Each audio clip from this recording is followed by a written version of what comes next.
ఈరోజు ఉదయం వార్తలు చూసినట్లయితే రాష్ట్ర వ్యాప్తంగా జరుగుతున్నటువంటి అల్లర్లు ఏదైతే లగచర్ల ఘటనకు సంబంధించినటువంటి అల్లర్లకు సంబంధించి ప్రధానంగా అన్ని వార్తాపత్రికలు రాసుకొచ్చినాయి. ముందుగా దిశ వార్తాపత్రికకు సంబంధించి ఏం రాశారో చూద్దాం. ప్రీ ప్లానింగ్ అరెస్టు ప్రచారం నేపథ్యంలో కేటీఆర్ అలర్ట్, ముందస్తు ఏర్పాట్లు వ్యూహాలపైన ఫోకస్, జైలుకెళితే నేతలు అనుసరించాల్సిన స్ట్రాటజీస్ పైన డిస్కషన్. బుధవారం రాత్రంతా నందినగర్లోనే హరీష్ రావు ఎమ్మెల్యేలు నేతలు సైతం భవన్లోనూ పార్టీ ముఖ్య నేతలతో మీటింగ్, కార్యాచరణ పైన సమాలోచనలు, మండల నియోజకవర్గ కేంద్రాల్లోనూ నిరసనలకు ప్లాన్, ఉద్యమ స్థాయిలో ఆందోళనలకు ప్రణాళికలు. మొత్తంగా పట్నం నరేందర్ రెడ్డి ఆ లగచర్ల ఘటన వెనుక ఫార్మా కంపెనీకి భూసేకరణ అంశం లోపల లగచర్ల గ్రామం లోపల ప్రజాభిప్రాయ సేకరణ ఏర్పాటు చేసి ప్రజల నుంచి ఎట్లాంటి డిమాండ్ ఉంది, ఎట్లాంటి వినతులు ఉన్నాయో తెలుసుకునేందుకు స్వయంగా వికారాబాద్ కలెక్టర్ ప్రతీక్ జైన్ ఆ గ్రామంలో సందర్శించిన సందర్భంగా అధికారుల పైన దాడులు చేసినటువంటి ఘటనను ప్రభుత్వం సీరియస్గా తీసుకున్నది. కలెక్టర్ పైన జరిగిన దాడిని ప్రభుత్వం సీరియస్గా తీసుకొని దాని వెనుక ఎంత వాళ్ళున్నా వదిలిపెట్టేది లేదంటూ ముఖ్యమంత్రి సాక్షాత్తుగా స్టేట్మెంట్ ఇచ్చినటువంటి పరిస్థితి. ఆ ఘటన వెనుక ఉన్నటువంటి ఆ సురేష్ ఎవరైతే ఉన్నారో ఆయన స్థానికంగా ఉన్నటువంటి మాజీ MLA BRS incharge Patnam Narender రెడ్డికి 42 సార్లు ఫోన్, అదేవిధంగా కేటీఆర్కు 16-17 సార్లు ఫోన్ చేసినట్లుగా పోలీసుల సమాచారం లోపల ఉన్నది.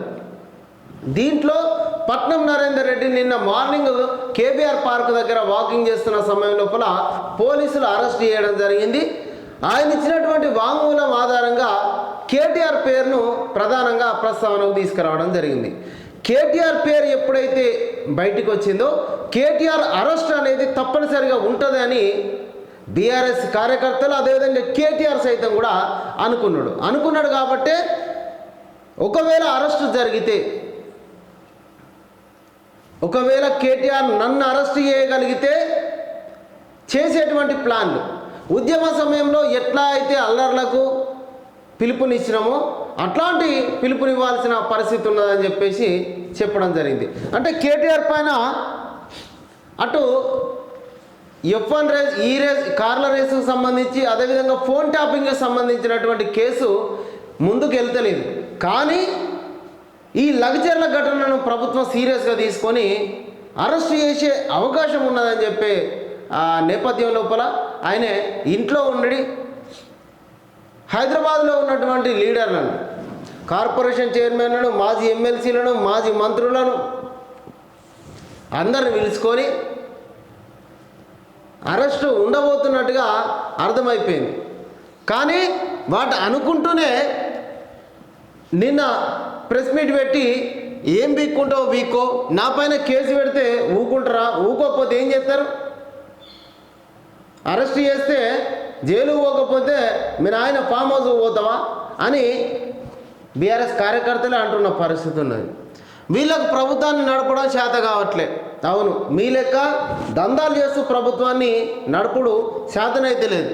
ఫార్మా విలేజ్ పేరుతోటి రియల్ ఎస్టేట్ దందాకు సీఎం ప్రయత్నం చేస్తున్నాడు. ఫార్మా విలేజ్కి సంబంధించి స్వచ్ఛందంగా భూములు ఇస్తున్నామని చెప్పి మన ఛానల్ లోపల లగచర్లకు, హకీంపేటకు సంబంధించి ఈ ఫార్మా కంపెనీకి సంబంధించినటువంటి భూములు ఇచ్చిన రైతుల వీడియోలు ఉన్నాయి, మీరు చూడొచ్చు. ప్రభుత్వానికి మేము స్వచ్ఛందంగా భూములు ఇస్తున్నాం, మా ఇంట్లో ఉపాధి కల్పిస్తామని చెప్పారు.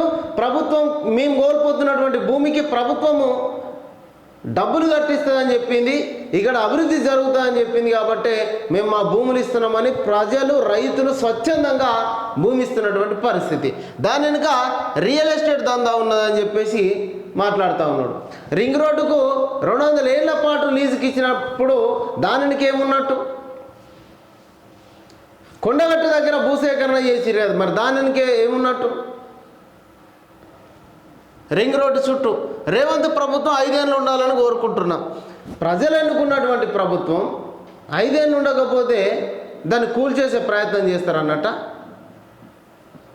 ముఖ్యమంత్రి కావాలనేటువంటి కళ కేటీఆర్కి ఎంత అద్భుతంగా ఉన్నదంటే తొందరగా అధికారం కోల్పోయేసరికి ఆగమాగం అవుతున్నాడు.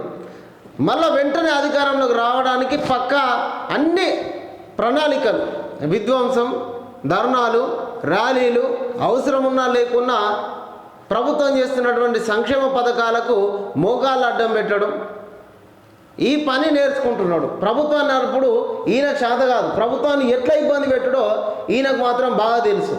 గత కొన్ని రోజులుగా జరుగుతున్నటువంటి సంఘటనలు మనం చూడొచ్చు. గత కొన్ని రోజులుగా అంటే పాత సెలవుల విధానాన్ని కంటిన్యూ చేయాలని చెప్పేసి పోలీసులు ధర్నా చేస్తే, స్పెషల్ పోలీసులు ధర్నా చేస్తే దాంట్లో బీఆర్ఎస్ పార్టీ ఉన్నది. సర్పంచులకు బిల్లులు, పెండింగ్ బిల్లులు ఇవ్వాలని ధర్నా చేస్తే దాని వెనుక బీఆర్ఎస్ పార్టీ ఉన్నది. ఇట్లా రైతులకు సంబంధించి వాళ్ళు ప్రజాభిప్రాయ సేకరణకు పోతే జరిగినటువంటి దాడి వెనుక బీఆర్ఎస్ పార్టీ ఉన్నది. రాష్ట్రం లోపల ఏ అల్లర్లు జరిగినా, ఏ గొడవ జరిగినా దాని వెనుక బీఆర్ఎస్ పార్టీ ఉంటున్నది. ఈ అవినీతి కార్యక్రమాలు ఏవైతే ఉన్నాయో అవన్నీ కూడా తెర మీదకి రావడం జరుగుతుంది. కాబట్టి ఇక అప్పుడే మాకు ప్రభుత్వం 5 ఏళ్ళు ఉంటుంది, ఉండకపోతే అంటే పడగొడతామనా, లేకపోతే నిన్ను ముఖ్యమంత్రిగా మీ పార్టీ ప్రకటించిందా? ఒక్కసారి ప్రకటించి చూడుర్రి, వచ్చే ఎన్నికల లోపల కేటీఆర్ఏ సీఎం అవుతాడని చెప్పి ప్రకటించి చూడండి. హరీష్ రావు ఊపుకుంటాడా? హరీష్ రావు నీకు మద్దతు ఇస్తాడా? ఇప్పుడు అరెస్ట్ అయితే జైలుకు పోతే పార్టీని ఎవరు నడుపుతారో అనే డిస్కషనే ఎక్కువ ఉన్నది. అరెస్ట్ అయి జైలుకు పోతే పార్టీని ఎవరు నడపాలి, పార్టీ పూర్తిగా అంటే కేవలం అరెస్ట్ అయితే సానుభూతి వస్తుంది, నేను జనాలలో పోయి తిరుగుతా అనేటువంటి ఒకే ఒక ఆలోచన ఉన్నది. నిజంగా తప్పు చేస్తే ఖచ్చితంగా జైలుకు పోవాల్సిందే, ఎవరైనా పోవాల్సిందే, అరెస్ట్ చేస్తారు కూడా. ఏ క్షణాన్నైనా కేటీఆర్ అరెస్ట్ ఉంటుంది. కాబట్టి పార్టీ నేతలతోటి మీటింగ్ పెట్టి ఆ తర్వాత జరిగే గొడవల గురించి నిన్న స్కెచ్ చేసారు. ఎట్లాంటి ప్రణాళికలు చేద్దామని నిన్న ప్రణాళికలు రచించారు. కేటీఆర్ కనుక అరెస్ట్ అయితే ఇప్పుడు ఆయన సీఎం కావాలనుకుంటాడు కదా, ప్రజలు ఇచ్చినటువంటి ప్రభుత్వాన్ని వడగొట్టి సీఎం కావాలనేటువంటి పగటి కళలు అంటున్నాడు కదా. కేసీఆర్ 10 ఏళ్ళ అధికారంలో ఉన్నాడు కదా, నిజంగా నువ్వు సమర్థవంతుడివే అయితే నీకు రెండోసారి అధికారంలోకి వచ్చినప్పుడు నిన్ను ముఖ్యమంత్రిని చేసేటోడే కదా. నీకు ఆ సమర్థత లేదు అని చెప్పేసి నిన్ను పక్కన పెట్టిండు. ఇవాళ ప్రతిపక్ష హోదా ఉన్నటువంటి కేసీఆర్ కూడా అసెంబ్లీకి రాకుండా ప్రజలను కించపరుస్తున్నటువంటి పరిస్థితి ఉన్నది. ప్రజల కోసం మాట్లాడాలి ప్రతిపక్షం అంటే, కానీ ప్రజల కోసం మాట్లాడకుండా ఫామ్ హౌస్లో ఉంటున్నటువంటి పరిస్థితి. వీళ్ళు 5 ఏళ్ళు ప్రభుత్వాన్ని ఎట్లా నడవనియరో చూద్దాం. ప్రజలు ఎన్నుకున్నటువంటి ప్రభుత్వమే కదా. అప్పుడే మాకు 15 ఏళ్ల పాటు అధికారం వస్తుందట. అరెస్ట్ చేస్తే గర్వంగా జైలుకి వెళ్తా, నన్ను ఏదో ఒక కేసులో ఇరికిస్తారని ముందే తెలుసు. నువ్వు శుద్ధ పూస. ఇప్పటికే Kaleshwaram scam, phone tapping, F1 ఈ కార్ల రేసుల గురించి ఉన్నటువంటి డబ్బులు అవి ఏమైంది అంటే నన్ను అరెస్ట్ చేస్తారట. నన్ను అరెస్ట్ చేస్తే పోతా, గర్వంగా జైలుకు పోతా. 55 కోట్ల రూపాయల ప్రజాధనాన్ని ఆర్థిక శాఖ సంబంధం లేకుండా కేవలం మౌఖికంగా 55 కోట్ల రూపాయలు తీసుకుంటే అరెస్ట్ చేయొద్దా కేటీఆర్? ప్రజల సొమ్ము అది, అరెస్ట్ చేయొద్దా? ఇక దీంట్లో రాష్ట్రంలో ఏం జరిగినా బీఆర్ఎస్ చేసినట్లేనా? కుట్రపూరితంగా నరేందర్ రెడ్డి అరెస్టు, కేటీఆర్ను ఇరికించే ప్రయత్నం, ప్రజా వ్యతిరేక ప్రభుత్వానికి పతనం తప్పదు, రైతులను వెంటనే విడుదల చేయాలంటూ హరీష్ రావు పక్క. హరీష్ రావు మస్తు తిప్పల పడుతున్నాడు. ఎక్కడ మొత్తం పేరంతా కేటీఆర్కే పోతుంది. ఎంత చేసినా ఏమైతే లేదు కదా మరి అని చెప్పి హరీష్ రావు తనలాడతాడు. బీఆర్ఎస్ పార్టీ ఏది జరిగినా బీఆర్ఎస్ పార్టీ ఉన్నదా అంటే బీఆర్ఎస్ పార్టీ దొరుకుతారు కదా. ఏ ఘటన వెనుక ఎవరు ఉన్నారనేది దొరుకుతున్నారు. దొరకనంత వరకు దొరికిరు కాబట్టి దొంగలు అంటున్నారు. ప్రజల ముందు కాంగ్రెస్ పార్టీ లీడర్లు పెట్టలే, పోలీసులు పెట్టిర్రు. మీరు చేసినటువంటి ఎవరెవరితోటి ఎన్నిసార్లు ఫోన్లు మాట్లాడారు, ఈ కుట్రకు కలెక్టర్ను ఎక్కడి నుంచి ఎక్కడికి తీసుకుపోయారు, ఆ తర్వాత కర్రలు కారపొడితోటి దాడి చేయాలనేటువంటి వ్యూహం వెనుక బీఆర్ఎస్ లీడర్లు లేరా? ఇది పోలీసులు చెప్పలేదా? మీ యొక్క ప్లాన్ అనేది పోలీసులు తెలుసుకోగలిగారు, పోలీసులు బయట పెట్టారు. మరి దాని మీద మాట్లాడు. బీఆర్ఎస్ పార్టీ ప్లాన్ లేనట్టేనా? పట్నం నరేందర్ రెడ్డి బీఆర్ఎస్ క్యాండిడేట్ కాదా? కొడంగల్ నియోజకవర్గ ఇన్ఛార్జి కాదా? అక్కడ రైతులు స్వచ్ఛందంగా ఇస్తుంటే రైతులకు ఇష్టం లేనట్టుగా మీరు ఒక క్రియేట్ చేస్తున్నారు కదా, అది బయటపడుతున్నది.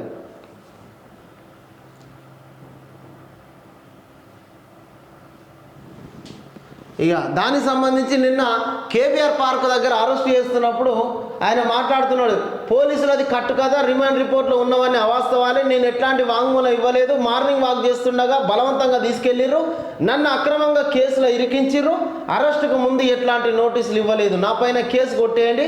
మాజీ ఎమ్మెల్యే పట్నం నరేందర్ రెడ్డి హైకోర్టులో క్వాష్ పిటిషన్ దాఖలు చేశాడు.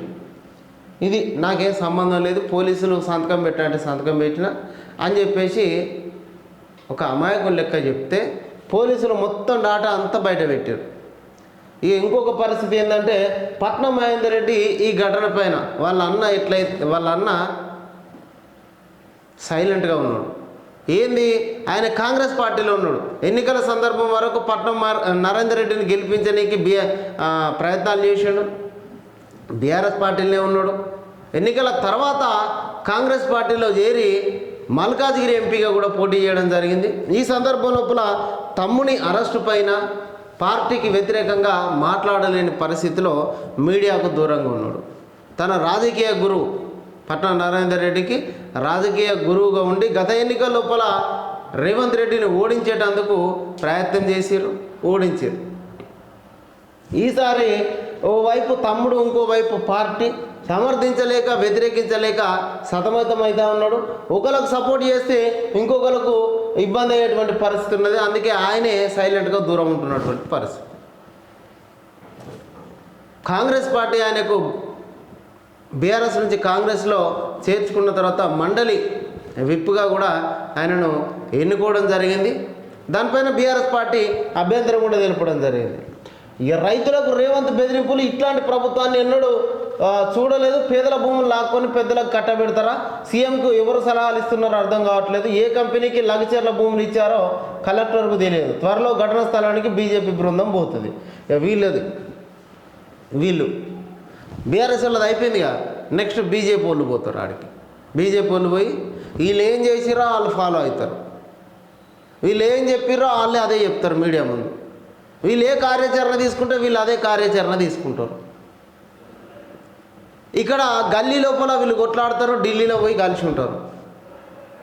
ఇలా ఈ కార్ల రేసుకు సంబంధించి ఎక్కడ ఇబ్బంది అవుతుందో అని చెప్పేసి ఢిల్లీలో పోయి ఆర్ఎస్ఎస్ నేతలను కలిసింది నిజం కాదా కేటీఆర్? వాళ్ళని తీసుకుపోయింది బీజేపీ బృందం కాదా? బీజేపీ చెప్పాలి. రేవంత్ది మిడిమిడి జ్ఞానం, కాంగ్రెస్ బీఆర్ఎస్ తెలంగాణ అభివృద్ధికి వ్యతిరేకం. ఆ రెండు పార్టీలే దోస్తీ కట్టి ప్రజలను కన్ఫ్యూజ్ చేస్తున్నాయి. కలెక్టర్ మీద దాడి చేసిన వాళ్ళను కఠినంగా శిక్షించాలి, అదే పనిలో ఉన్నారు. మేము ఎప్పటికీ ప్రజాపక్షమే. కేంద్ర మంత్రి కిషన్ రెడ్డి కరెక్టే, కలెక్టర్ పైన దాడి చేసిన వాళ్ళని శిక్షించాలనే పనినే ప్రభుత్వం ఉన్నది. మీరు మళ్ళీ ఆడికి పోయి అట్లెట్లా చేస్తారు, రైతులను ఇబ్బంది పెడతారు అని చెప్పేసి అంటారు. రైతులకు ఏ రైతుకైనా ఏ రైతు భూమి పోతున్నప్పటికీ ఆ రైతుకు బాధ ఉంటుంది. ఖచ్చితంగా అభివృద్ధి జరగాలంటే ఆ ప్రాంతం విధ్వంసం జరగాల్సిందే అనేది మనం కొన్ని రోజుల నుంచి చూస్తూనే ఉన్నాం. అయితే మల్లన్న సాగర్ ప్రాజెక్టు కడుతున్నప్పుడు మల్లన్న సాగర్లో ఉన్నటువంటి ప్రజలను, ఏడ్చుకుంటూ ఉన్నటువంటి ప్రజలను నిర్దాక్షిణ్యంగా గెంటేయలేదా? ఆ ఊర్లలోకి నీళ్ళు వదిలేయలేదా? మరి అట్లాంటి ఇవన్నీ కాళేశ్వరం కడుతున్నప్పుడు అక్కడ రైతులు స్వచ్ఛందంగానే భూములు ఇచ్చిర్రా? కాళేశ్వరం కడుతున్నప్పుడు రైతులు స్వచ్ఛందంగా భూములు ఇచ్చిర్రా? మల్లన్న సాగర్ కడుతున్నప్పుడు రైతులు స్వచ్ఛందంగా భూములు ఇచ్చిర్రా?